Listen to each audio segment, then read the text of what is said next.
नमस्कार दोस्तों। इसके पहले मैंने दो वीडियो अपलोड किया था। जो एक था सैमसंग का जिसमें स्टैंड बाय रिलीज़ का प्रॉब्लम था, दूसरा था बैकलाइट से रिलेटेड प्रॉब्लम था, जो कि मैं उसमें बताया था वीडियो में कि मैं व्हाइट बोर्ड पे इससे क्लियर करूंगा कि ये कैसे फॉल्ट हुआ। तो चलिए सबसे पहले हम जान लेते हैं कि एक तो हमारा सैमसंग का था जिसमें स्टैंड बाय रिलीज़ नहीं हो रहा था। तो स्टैंड बाय रिलीज़ होने का जो कारण होता है, सैमसंग का जो वो मॉडल था उसमें ज़्यादातर प्रॉब्लम उससे रिलेटेड आते हैं, जैसे जो रीसेट वाला प्रॉब्लम होता है और एक होता है सॉफ्ट स्टार्टिंग। तो वो दो चीज़ें जो है उसमें ज़्यादातर प्रॉब्लम आता है। इसके बाद भी फॉल्ट होते हैं जो कि सॉफ्टवेयर से रिलेटेड होते हैं, जो कि कोई भी डाटा करप्ट हो जाए तो भी ये प्रॉब्लम आता है। फिर ये तीन हो गए। फिर चौथा आता है पावर सप्लाई भी अगर प्रॉब्लम होगी, कोई भी रेगुलेटर अगर फॉल्ट होगा तो भी ये दिक्कत आएगी, उसमें स्टैंड बाय रिलीज नहीं होगा। ठीक। और यहाँ पे इसके बाद वाला जो प्रॉब्लम है ये बैकलाइट से जो संबंधित मामला है, जो कैपेसिटर को मैं दिखाया था फॉल्ट,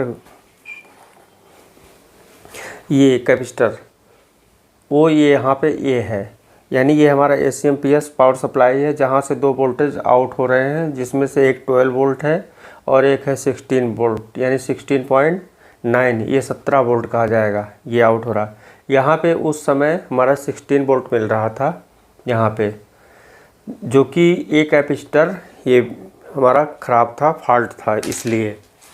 अब यहाँ पे जो वोल्टेज मैंने यहाँ दिखाया था, यानी जो मेन बैकलाइट पे इसके बैक साइड में जाता है टीवी के, तो ये वोल्टेज उस समय जब ये सप्लाई ऑन की तो उस समय यहाँ पे आपका वो वोल्टेज शो किया था 16 पॉइंट समथिंग।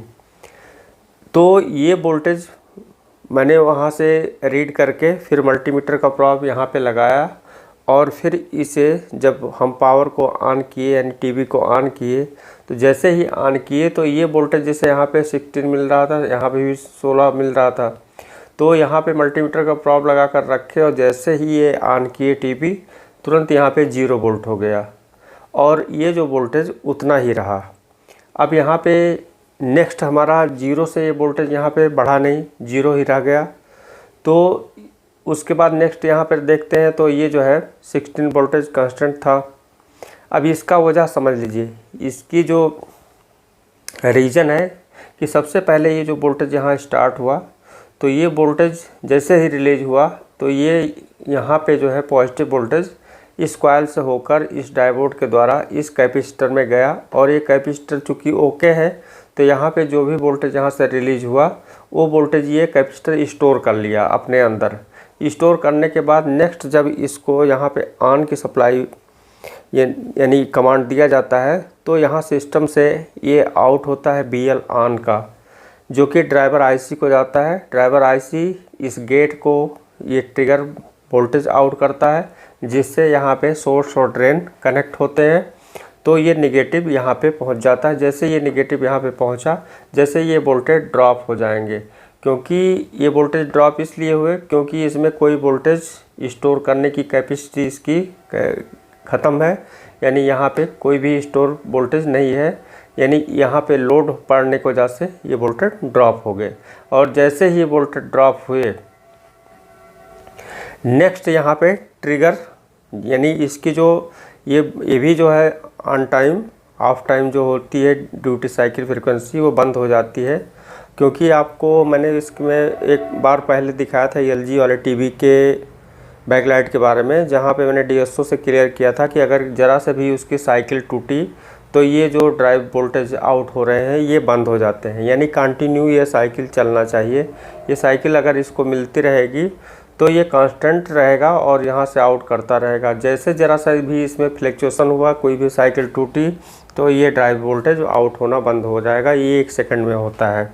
ये शॉर्ट सर्किट प्रोटेक्शन के लिए भी जो है इसका ये काम करता है, क्योंकि इसकी सेंसिंग एम्पियर की होती है यहाँ से।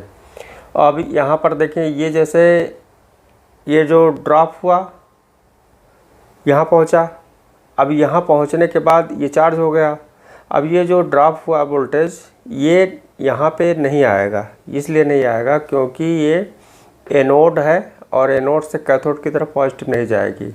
इसकी फॉरवर्ड बायसिंग यहाँ पे कैथोड से एनोड की तरफ है, तो यहाँ पे ये जो है वोल्टेज नहीं आएगा, इसलिए ये सुरक्षित इतना वोल्टेज अपना स्टोर रह गया जितना कैपेसिटर में था।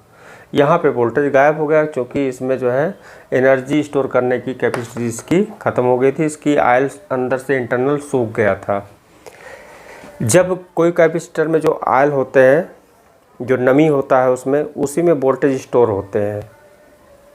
फिर नेक्स्ट हम जब यहाँ पे कैपेसिटर चेंज करते हैं, कैपेसिटर चेंज करने के बाद यहाँ पे जो वोल्टेज हमारा नॉर्मल होता है तो 16.9 वोल्ट यानी 17 वोल्ट कंप्लीट हो जाते हैं। और यहाँ पे जो है 38.4 ऐसे कुछ वोल्टेज था, जो कि यहाँ पे बैकलाइट को ऑन करने के लिए सप्लाई हमारी बूस्ट वोल्टेज बन के कम्प्लीट हो जाती है।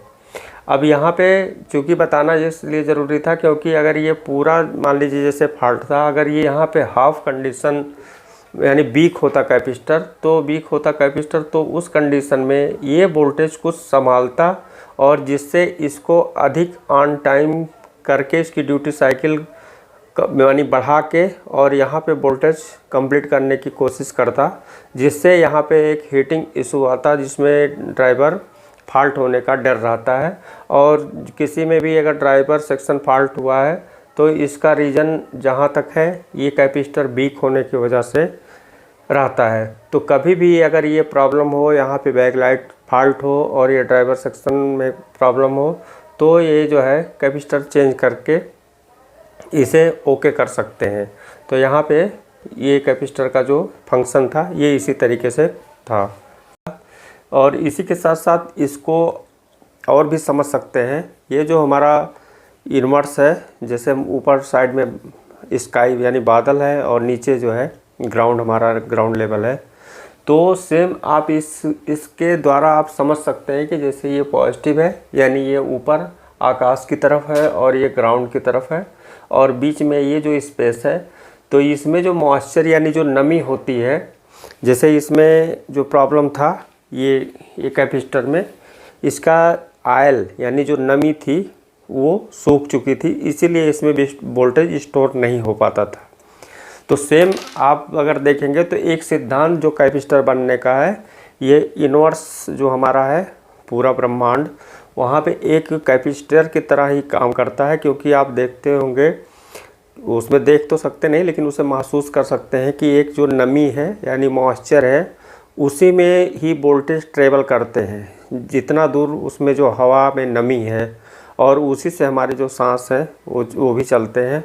और वही नमी जो है मेन कारण है कि वोल्टेज स्टोर, और इसमें नेगेटिव और पॉजिटिव दोनों वोल्टेज होते हैं।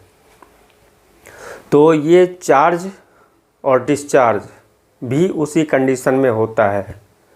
तो ये सिद्धांत भी उसी के अनुसार ये कैपेसिटर बना था। मैं इसका जो है इसके बारे में पढ़े नहीं है, लेकिन ये मैं महसूस करके बता सकता हूँ कि ये सिद्धांत इसमें यही फॉलो करता है। क्योंकि आप देखते होंगे जो वोल्टेज हमारे सोलर पैनल पे मिलते हैं और वो स्टोर किया जाता है, यानी जो हमारी बैटरी में भी स्टोर किए जाते हैं, तो कहीं ना कहीं एक काम करता है जहाँ पे नमी मॉइस्चर होना बहुत ज़रूरी है वोल्टेज स्टोरेज के लिए। तो ये थोड़ा सा एग्जाम्पल था जो मैंने बताया।